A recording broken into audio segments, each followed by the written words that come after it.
Welcome to the Sportsbook Reviews NBA Preview Show. I'm Joe Duffy of OffshoreInsiders.com, and along with West of TroyWins.com, we're going to take a look at the Monday, Tuesday, Wednesday, and Thursday portfolios. As it turns out this week, there's a lot more games on Thursday than there usually is, and I do have some notes even on that Thursday card. Before I do get to Troy and we preview the Monday action first, I do want to remind you, you definitely got to subscribe to Sportsbook Reviews YouTube page. It is sensational, especially with the NCAA tournament here. Got some great experts that are going to preview that, but you don't want to forget that even though, this is the time of the year that maybe college basketball is a little bit more high profile, if you're into winning, plenty of opportunities in the NBA, especially late in the year where there's all kinds of over adjustments. I'm going to give you some examples certainly on this video. Well, guys, like I said, it's been a nice NBA season. Let's start out with the Monday card. Troy, what are you looking at for Monday? Yeah, Joe, it's a smaller card, but boy, there are some heavy underdogs that I think can definitely compete in these games tonight. I'm going to start with the Sacramento Kings getting 12.5 against Oklahoma City. Oklahoma City, a good basketball team, but very bipolar, by no means a covering machine. I like the Kings getting 12.5. Or, Oklahoma City does have a lot to play for. We know they're in the thick of that Western Conference playoff race. But to me, 12.5, too many points in that one. And then we go to the interstate rival game, the San Antonio Spurs and the Houston Rockets. That's also at 12.5 from what I'm seeing. I got to go with the San Antonio Spurs. If I'm getting Greg Popovich and 12.5 points, I'll take that all day long. I can't remember the last time the San Antonio Spurs were getting 12.5 in a basketball game. I know Houston's been a covering machine as of late, and they're outstanding at home, and this is a big game for them. But I don't see the Spurs just laying over and not covering 12.5 points. And then last but not least, the third one of the night is the Miami Heat going into Portland. They're getting 7.5 points from what I've seen. I like the Heat to cover 7.5. Portland's been great, and they're also in the thick of this playoff race, trying to solidify home court advantage. But 7.5 points, a lot of points for a good Miami Heat team. I like 3 underdogs tonight. All right, Troy, there are some situations that I am looking at for the Monday portfolio. You mentioned the Spurs and the Rockets. The Spurs are rested versus an opponent playing back-to-back days and 3 games in 4 nights. And as I said, that's better for the road team. Again, more times than not, the more rested team, the way the NBA scheduling dynamics are, usually is the home team. But when you get the opposite, the road team, which is about 30 to 35% of the cases, it usually means there's less of a home court advantage than the normal home court advantage. And I keep saying it every single report, but it is so important. Just getting that 1.5 point advantage really adds up over the long run. Spurs are on the front end of 3 games in 4 nights. Kings and the Thunders. Again, this is a case where OKC is rested versus an opponent playing back-to-back and 3 games in 4 nights.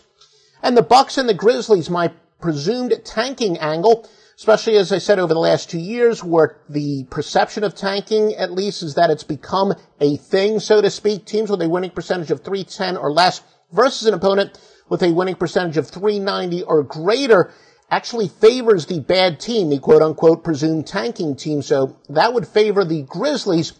And I also want to say that as I keep messing around with that angle, the more losses the team has, the better it is to go with that team, and the more winnable a game is. If they're a small underdog, and yes, in some cases, the presumed tanking team is a favorite, those presumed tanking teams do become very, very good plays. Troy, what do you got for the Tuesday portfolio? Yeah, just 2 games for Tuesday, Joe. One side bet that I've actually totals bet that I've been dead on with throughout the course of the year is betting these overs with Denver. And Denver's actually traveling into Los Angeles. We know Los Angeles is an absolute scoring machine, and they don't play any defense. Denver's kind of the same. I like the over. This thing's going to be placed extremely high, but I like the over in that game. It went way over the last 2 times these guys met. And then the one team, Joe, that I have been wrong about all year long, I'm going to roll with them one more time, and that's the Cleveland Cavaliers. They travel into Phoenix. Cleveland got their butts whooped again last night to the Lakers in Los Angeles. I was wrong about that game. Didn't make my official card, but on our videos, I thought LeBron James and company would go in and try to put on a show in the Staples Center. They did the complete opposite. The show was put on them. I like them to bounce back against Phoenix. Phoenix is god-awful. They don't play any defense, and I think the Cavaliers will bounce back on Tuesday and get a cover. I expect Cleveland to be favored by 6 to 8 points. I'll take the Cavaliers in that one. So just 2 games for that Tuesday card. Yeah, excellent, Troy. I always say that you don't want to become fearful of a team just because you've missed a couple games going for or against a team.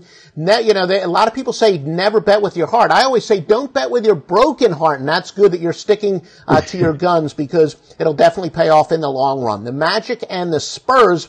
The Magic are rested versus an opponent playing back-to-back 3 games in 4 nights. And as I said, they're the road team, which means even better. In fact, when the road team's playing consecutive road games, a very solid 238 and 176.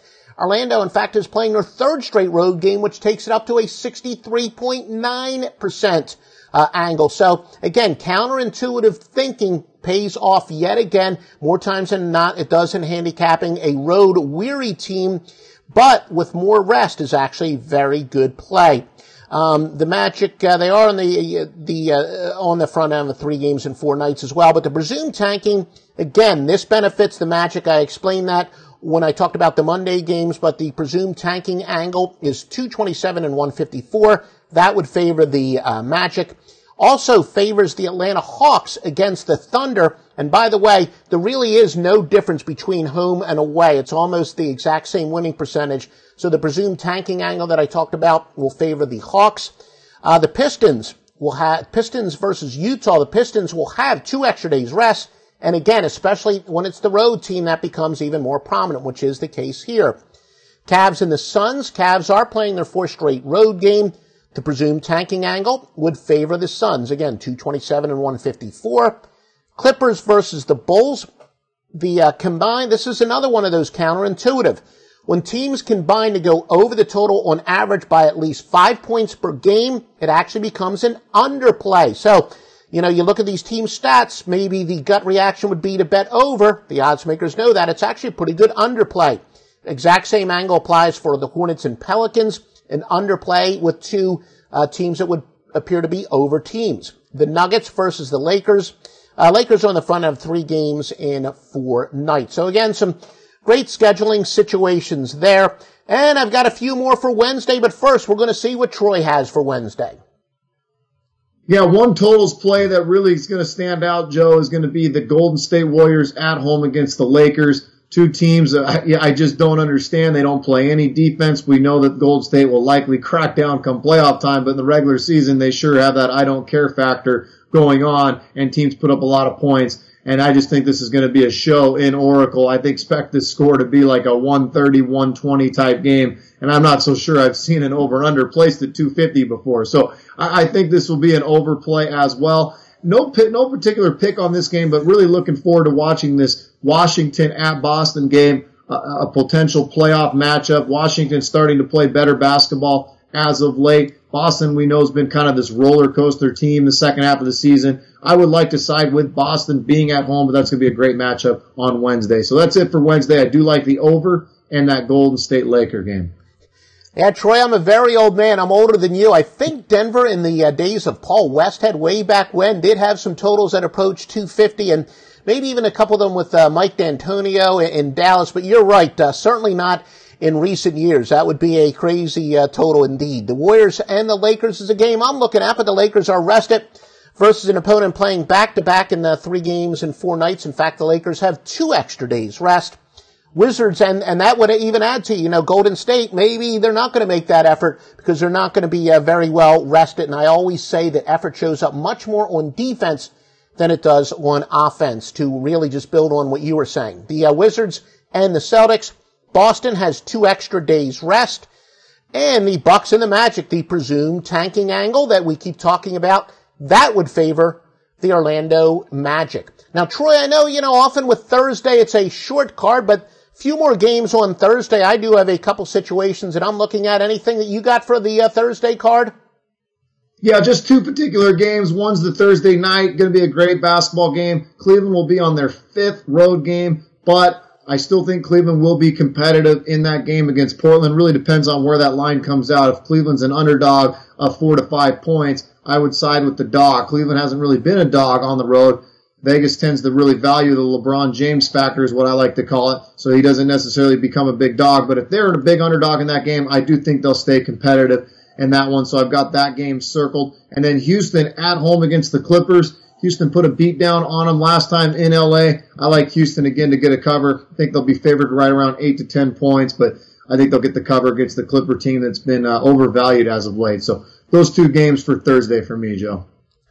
Well, like I said, an unusually pretty long Thursday card. The Cavs and the Trailblazers, in addition to what Troy said, this is a situation that looks like it's going to be one of my regression to the mean angles. Cleveland has a -5 against the spread margin against Portland. And again, the against the spread margin, some people like to call it the sweat barometer, but a team that's been very bad against the spread based on how much they are failing to cover by. When there's at least a 5-point difference, the regression of the mean says go with the worst against the spread team, which it would be favoring Cleveland. Raptors and the Pacers. Raptors are on the front end of 3 games in 4 nights. The Hornets and the Hawks, the presumed tanking angle, would again favor the Hawks.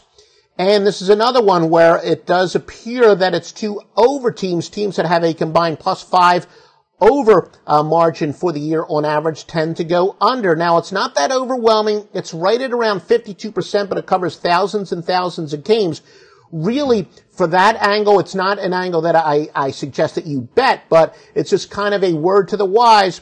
You got to look further. Like I said, the knee-jerk reaction of the public's going to say, that game's going to be over.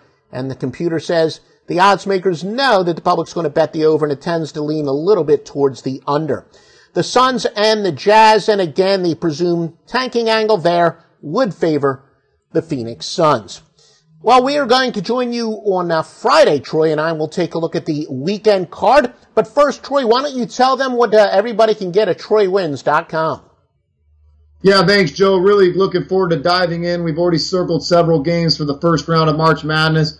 Really sincerely looking forward to it. Come take a look. If you come to TroyWins.com, we'll take care of you throughout the first and second round for free at TroyWins.com. So come take a look at what we're doing. Really think we're going to have a sharp tournament. Looking forward to it.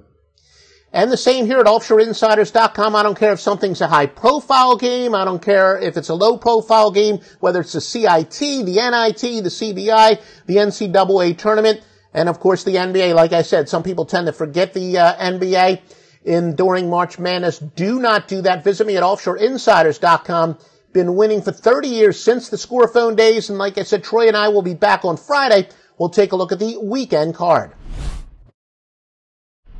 Hey guys, thanks for tuning in to our channel. Now, we've put a lot of work into producing all these free videos, so please help us out and keep all our content free for you forever by simply liking, sharing, commenting, and subscribing. Now, not to mention, a visit to our industry-leading website will warm the hearts of all our SBR employees, especially myself. Now, the links are over there to the left, so do check those out. Thanks for watching.